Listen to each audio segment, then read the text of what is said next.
Hello, everyone. Hello, Joel. Hello, Nicole.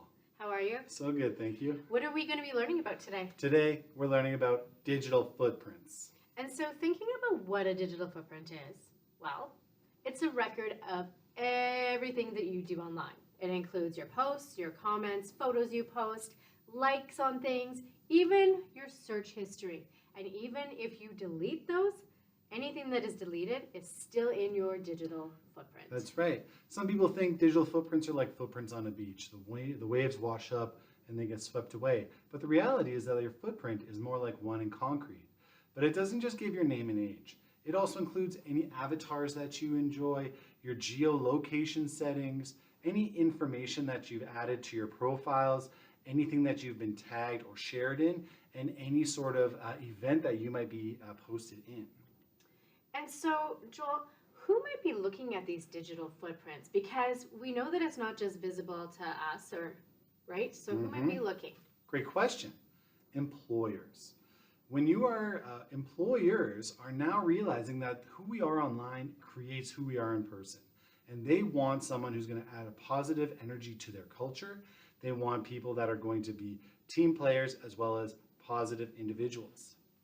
And so knowing that we need to make sure that we have a positive presence online because we want to get into that university. We want to be recruited for that team. And it's important to know that your digital footprint can be positive. Showcase your skills, show your interests. Those are the things that these institutions want to see. So really, your character online is the same as your character in person. So every time you post something online, it's important to think before you post.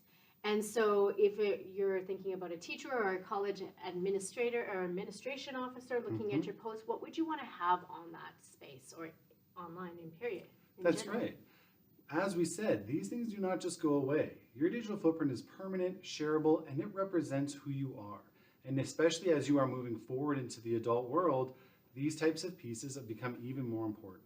So even if there's something that you posted on Instagram years ago, or you posted or you put out a tweet on something years ago, that is still somewhere in your digital presence and in your digital footprint. And so you always need to think to yourself, would this be something that 10 years from now I might want an employer or a friend of mine or a recruiter for a football team to see? And so that is a very important thing to note. As we spend our time as a youth growing up, we may make some choices that as we look back as an adult, we may live with regret. I know that when I look back, zero regrets, of course. You as well, Nicole? Oh, absolutely. None at all. But it could happen that something you do post or create online can bounce back and cause some issues for you in the future. But the good news is that these things are in your control. So a couple pieces to just kind of keep in mind as you begin to maybe apply out for jobs or apply to universities is that your footprint should reflect your skills. You can share content that reflects your interests and skills, creates that positive persona for you online. Adjusting the privacy settings to make sure that only the people and the information that you want to share and the people you want to share it with have access. And the last one is to clean up old accounts and posts that are no longer represent who you are. And Joel, quick question. Of course. You know, sometimes we are not in control of what gets posted about us because other people will post pictures of us, at an event, something like that. Is it okay to have conversations with people about that as well and tell them whether you want to, or should you be asking permission to post something? You should, well, number one, absolutely be asking permission to post. If you haven't checked out our digital citizenship video about just being a positive digital citizenship, please head back to September video. We talk all about making sure that you ask before you post. But to bounce back to your other question, I think it's absolutely appropriate to request that people don't share things where you're tagged or posted in. I think that asking friends, and if you feel uncomfortable with what's being posted about you, I think that's your first sign that maybe something should be said.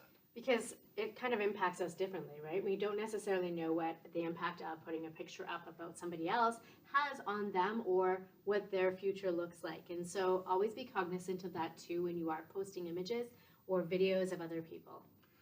Your digital footprint, your future. I love how you talked about the future because as we said, for those key pieces moving forward, You want to make sure that the content that you have reflects your skills, your interests, and your passions.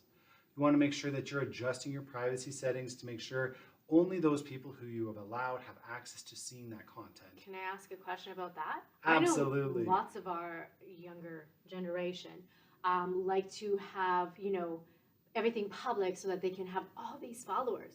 Is that important? Is that dangerous? I think so. I think it really depends on what you are doing. If you have a small business like a lawn mowing business, or you enjoy creating art, having a profile that is dedicated specifically to that, not about you at all, but more about putting those skills and talents and interests up in a public sphere, I think that that's a much different profile than if you're adding like Joel's profile, that's got pictures of my kids, it's got pictures of all of these personal things. If we can separate those two things, I think that's the best way to go forward. Absolutely. So anything where it might be like private information about you should have private settings. Yes. Your settings should be set so that only people you know are actually friends and can see that information.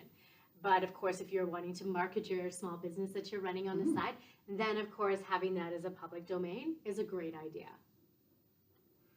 And so for teachers, here are some different resources for grades 10, 11, and 12 that just help to unpack this idea of digital footprints, social media, as well as the content that we want to make sure that we're sharing. Awesome.